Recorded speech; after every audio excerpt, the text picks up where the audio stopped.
हजरत शीस अलैहिस्सलाम। तमाम कायनात सोगवार थी, पूरी फजा गम में डूबी हुई थी। जमीन पर पहला कत्ल हो चुका था, रुए जमीन पर जुल्म का आगाज हो चुका था। हजरत आदम और हव्वा बहुत गमगीन थे, उनके आंसू नहीं थमते थे। एक बेटा बेदर्दी से कत्ल कर दिया गया था और दूसरा मुर्दों जैसा हो गया था। तभी इस अंधेरे में नूर की एक किरण चमकी और तमाम कायनात को रोशन कर दिया। ये रोशनी थी अल्लाह के उस इनाम की जो अल्लाह ने अपने प्यारे बंदे आदम को एक बेटे के रूप में अता किया। दोनों इस इनाम को पाकर बहुत खुश थे। आपने इनका नाम शीस रखा।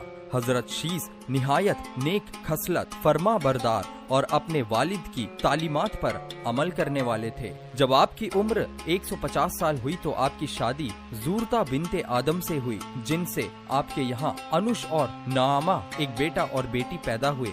इसके बाद आप 500 साल और जिंदा रहे और आपके यहाँ बहुत सी औलादें पैदा हुई। वक्त गुजरता रहा, औलादें आदम परवान चढ़ती रही। नई नई बस्तियां और जिंदगी गुजारने की नित नई चीजें इजाद होने लगी। औलादें आदम दो हिस्सों में तकसीम हो गई, जिसमें एक तरफ शीस की औलाद थी और दूसरी तरफ काबिल की। हजरत शीस की औलाद अहकाम ए खुदाबंदी के मुताबिक जिंदगी बसर कर रहे थे, तो दूसरी तरफ काबिल की औलाद से तमाम बुराइयों की शुरुआत हो रही थी। शैतान अपनी कामयाबी का जश्न मना रहा था। नस्ल आदम का इम्तिहान शुरू हो चुका था। शीस की औलाद पहाड़ों पर और काबिल की औलाद मैदानी इलाकों में आबाद हो गई। वक्त अपनी मंजिलें तय करता रहा, यहाँ तक कि हजरत आदम का अल्लाह की तरफ जाने का वक्त आ पहुँचा। आदम की वसीयत। जब हजरत आदम की वफात का वक्त करीब आया तो आपने अपने बेटे शीस को बुलाया और अपना वसीयतनामा लिखवाया। साथ ही आपको बहुत सी बातें बताई गई और अहद व पैमान लिए दिन रात के औकात सिखाए।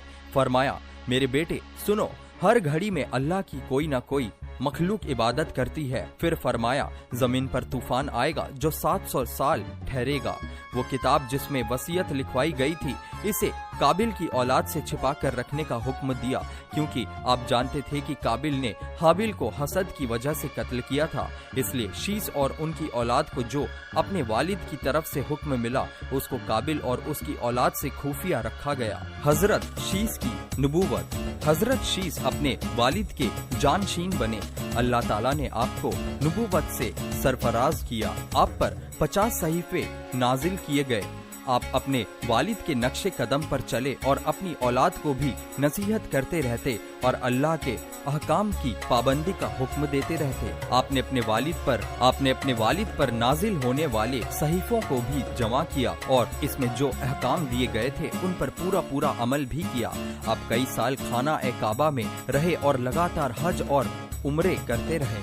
इसके अलावा आपने पत्थर और गारे से खाना ए काबा को तामीर भी किया। इस तरह आप अपने नबूवत के फराइज अंजाम देते रहे। आप अपनी औलाद को बनु काबिल यानी काबिल की औलाद की तरफ जाने से रोकते रहे और इस बारे में उन्हें बराबर नसीहत भी करते रहे। हजरत शीस की वफात।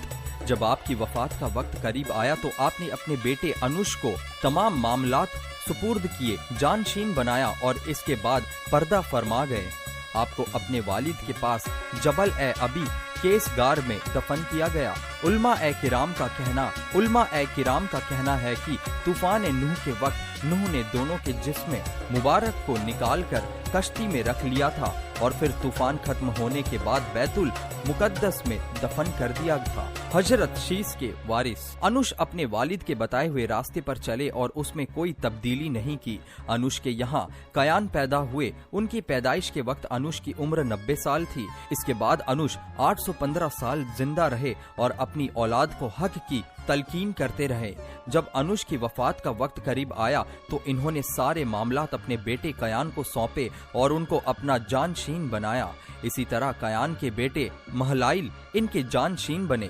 कयान की कुल उम्र 910 बरस हुई। महलाइल के बेटे यरद के यहाँ खनुख यानी इद्रिस पैदा हुए। हजरत शीस से यरद तक पेश आने वाले वाकियात। महमाइल के दौर में नई नई बस्तियां बसाई गई और नई नई सनतों की शुरुआत हुई। अजमी लोगों का इन्हीं के बारे में ख्याल है कि ये 7 विलायतों के बादशाह बने। इन्होंने इब्लिस के लश्कर पर सख्ती की और उन्हें पहाड़ों की वादियों में मार भगाया।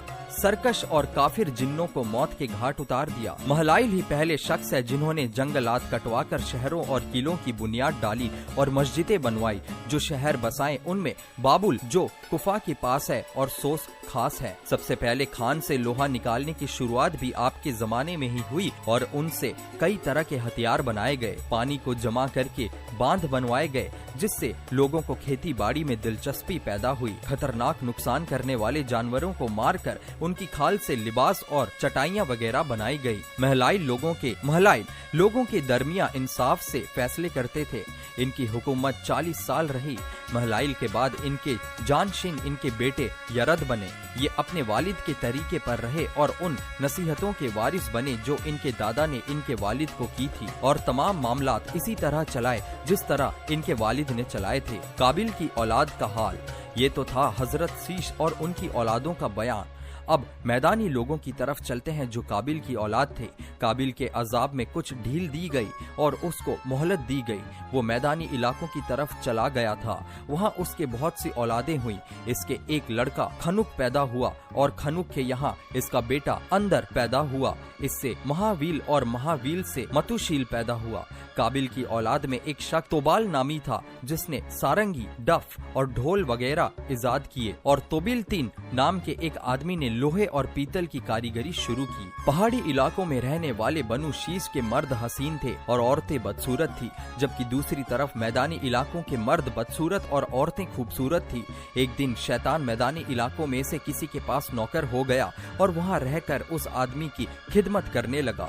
इसी दौरान उसने बांसुरी की शक्ल का एक आला बनाया जिससे बहुत सुरीली आवाज निकलती थी जो लोगों ने कभी नहीं सुनी थी। लोग इसे सुनकर मसरूर हो जाते थे। कुछ ही वक्त में ये खबर दूर दूर तक फैल गई। लोग इसकी आवाज सुनने आने लगे। फिर उन्होंने साल में एक दिन मुकर्रर कर लिया जिसमें सारे लोग जमा होते और इस शैतानी आले से अपने दिल को बहलाते। औरतें खूब सज धज कर निकलती और सबको लुभाती थी। एक दिन किसी झगड़े की वजह से एक पहाड़ी शख्स ने इन पर हमला कर दिया। वो इन औरतों की खूबसूरती देखकर हैरान रह गया।